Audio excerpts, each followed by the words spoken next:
I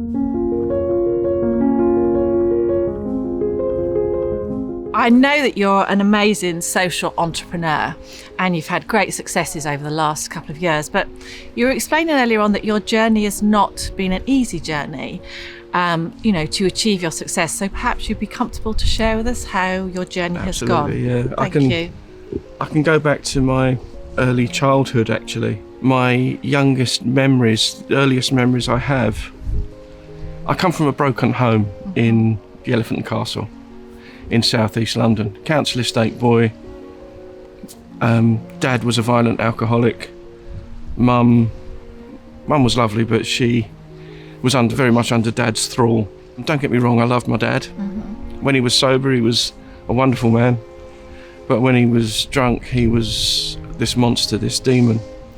And some of my earliest memories are of Dad leaning over Mum, punching her. And when I remember one particularly violent episode in one of the old places in Manor Place. Dad turned around, saw me standing there. I think I was about 5 or 6, and Dad just launched into me. And that continued until I was about 15. It was like a couple of summers ago, a friend of mine who I knew at the time, I grew up with, Matthew, my friend, he reminded me of an incident when I was about 8 or 9. He came round to the house, the flat, knocked on the door to see if I could come out to play. Yeah. And I was holding my stomach. Matthew reminded me that he could see the bruises that were on my rib cage. I was in a lot of pain. And that was from one episode with Dad. And that was the story of my life growing up till about the age of 15, when one incident, Dad picked up the sewing machine and threw it at Mum. It hit Mum and careened out the kitchen door. It broke the kitchen door. He threw it with such force. Right. My sister came over to my friend's house, the same friend, Matthew, where I was, and she said, Dad's flipped. He's really, really gone into a rage. Can you come back? I really need you.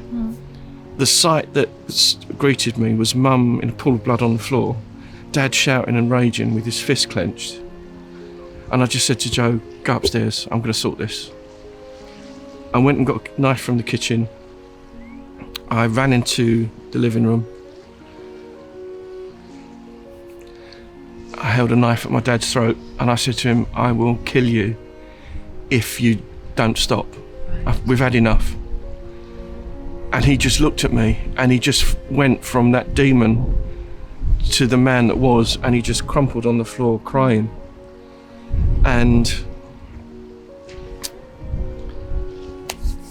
2-3 years after that incident, my dad killed himself.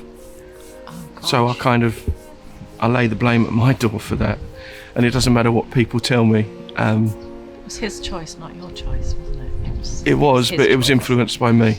And I think growing up with that and seeing that on a regular basis, it kind of left an imprint on me that I didn't know was there. Right. Until my own brush with suicide, September the 7th, 2014. Okay.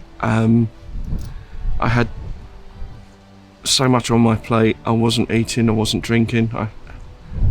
I was an absolute wreck. And I think I was explaining to you earlier, I was leaning into a kitchen knife, it pierced the skin. And a door slammed upstairs and I went, and I leant forward. My head hit the kitchen wall and I was a mess on the pool, just a wreck on the floor, crying my eyes out, not knowing what I was going to do, where I was going. Work was not good. Family life wasn't good.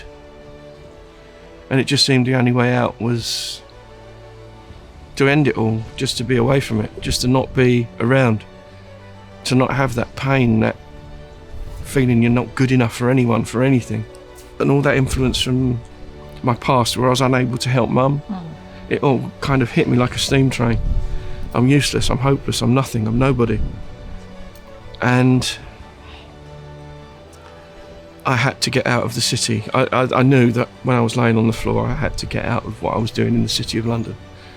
Had to change career.